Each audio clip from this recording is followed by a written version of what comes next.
Alright mga kapatid, mula sa Hindustan Times, no? Ito title basahin nyo.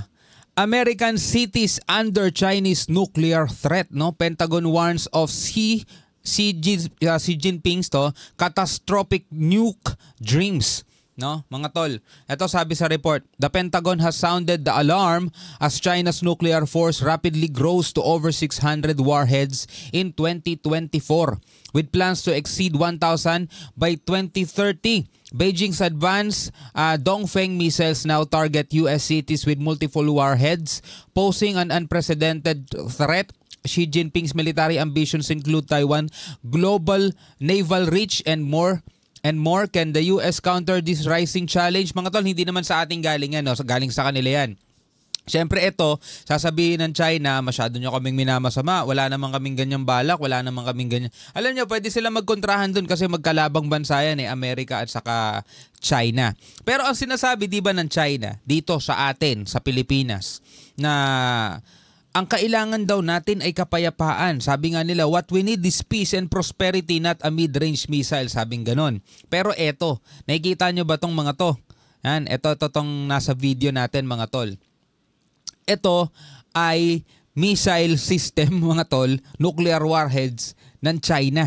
No? So ito, panoorin natin to mula sa Hindustan Times. Yan, no? Sa China yan mga tol. Tinututulan nila tayo mga tol na bumili ng mid-range missile o Typhoon missile, pero tignan mo naman kung gaano kahipokrito to mga to. Pinaparada nila yung sandamakmak na missile nila. China's nuclear force now a direct threat to US cities. Mga tol, kinakabahan na nga ang Amerika sa kanila eh. Nagpapanik na nga ang Pentagon sa kanila mga tol eh. Tapos sasabihin nila what we need is peace, what the world needs is peace and prosperity.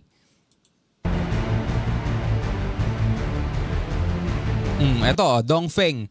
Dongfeng 5 missiles can target US with multiple warheads. Report, sabing ganun sa report mga tol. Ito sa China yung mga yan mga tol.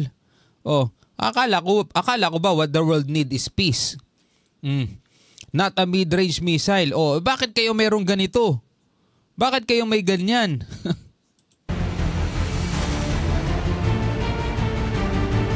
Kasi ng loob, parada nila yan, di ba? Ayan Xi Jinping's builds missiles capable of unleashing unimaginable destruction, mga tol. Sabing gano'n ng Hindustan Times.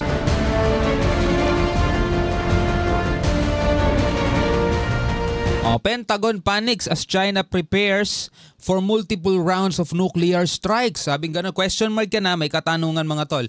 Pero nagpapanik na daw ang Pentagon dahil naghahanda na daw ang China sa multiple rounds of nuclear strikes mga tol. China again.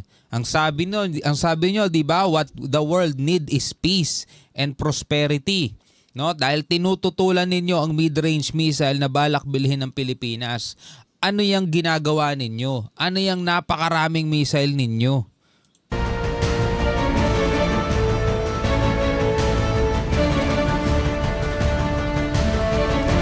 China deploys 600 warheads, plans to exceed 1,000 by 2030. Nuclear warheads pa yan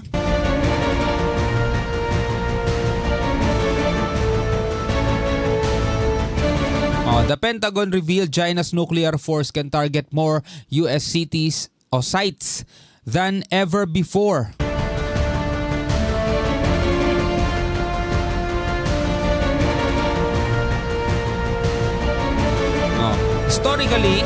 Historically, China relied on assured retaliation for nuclear deterrence, Pentagon reported.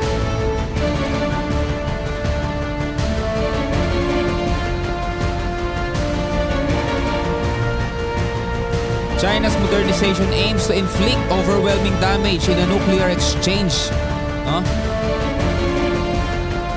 Sabi sa report. Pentagon claims China could deploy lower-yield weapons and engage in multiple counter-strike rounds. Well, di natin alam mga tol kung ano hangarin ng Pentagon, no? Baka pinapalala lang din nila ang sitwasyon para magkaroon sila ng dahilan para atakihin ng China. Alam naman natin ng US mga tol, kakaiba rin mag-isip tong mga to.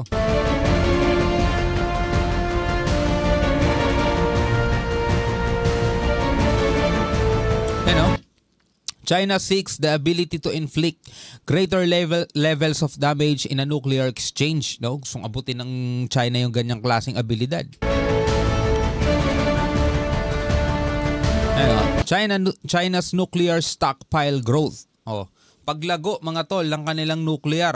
Eto, mga missile na yan. No? Again, China, akala ko ba what the world need is peace? No? Napakarami nilang ganyan, no? Gusto nilang pigilan ng Pilipinas pero ang dami nilang ganyan.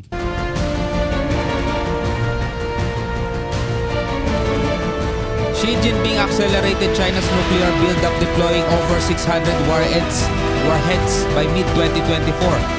China is on track to exceed 1,000 nuclear warheads by 2030. Pentagon estimated lang naman.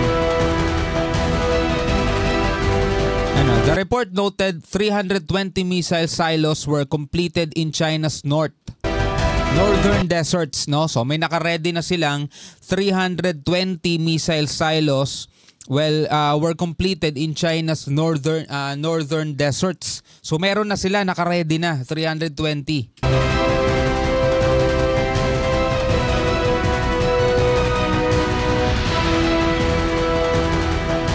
China's rocket force is constructing more silos for Dongfeng 5 missiles with multiple warheads. Kaso ang report, yung mga missile daw na China mga tol, tubig lang ang laman. Naku po. Yun ang matindi doon mga tol.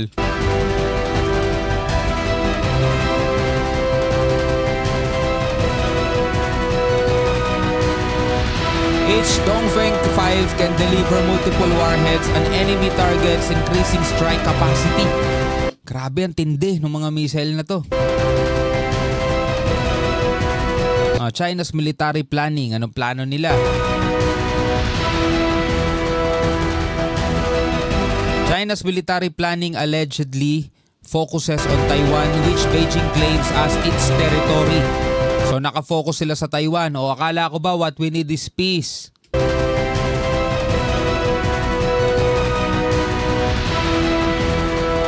Fear of amphibious invasions of Taiwan poses significant risks to China's military goals, report. Sabi nga sa report. Urban warfare and long-distance supply chains remain weaknesses for the PLA. China's Navy is reportedly extending its operational reach globally beyond East Asia. China's Navy. China's Navy is reportedly extending its operational reach globally. So, yung operation ng Navy nila, mga kapatid, ang report, mga tol, talagang, alam mo yung operation nila pang buong mundo na.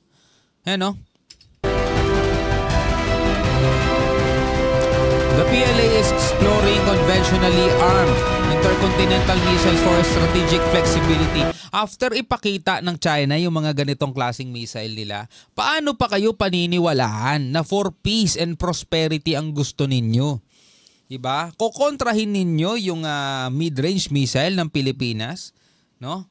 Again, nakakatawang manggaling pa talaga sa kanila yon. What we need, what the world need is peace. Paulit-ulit nating sinasabi mga katol kasi nakakatawa talaga sila eh. Sa kanila pa talaga nanggagaling yung mga ganong pahayag habang ipinapakita yung mga ganitong klaseng nuclear warheads nila.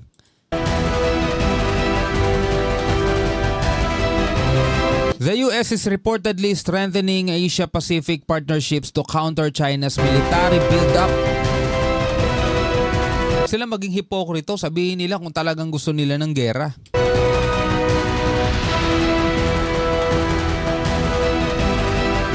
Deals allow US to use small islands for strike with anti-ship and cruise missiles.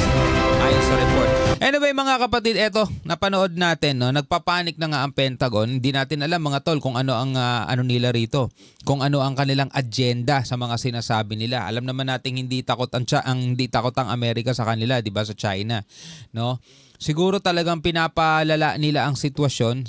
Yun ang nga ang hula ko mga tol, no? Para magkaroon sila ng dahilan para unahan na nila yung threat na sinasabi nila. O unahan na natin ang China, girahin na natin para para mabawasan na natin yung threat. Pwedeng ganun mga tol. Pero wag naman sana, 'di ba? Kasi napakalapit lang natin diyan. Anyway, bilang isang Pilipino, ano masasabi mo rito? Comment ka na lamang sa ibaba.